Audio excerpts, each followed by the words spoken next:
Looking at these three compounds, we can see that they are all hydrocarbons.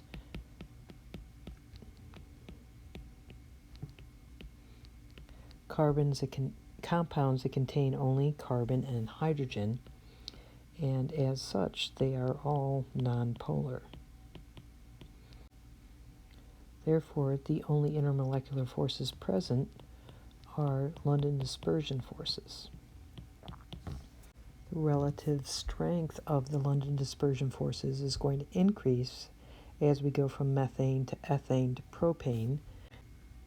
This is because the number of atoms is increasing, the number of electrons, the polarizability, and that increases the London dispersion forces. Accordingly, all of these, the boiling point, freezing point, the enthalpy of vaporization, viscosity,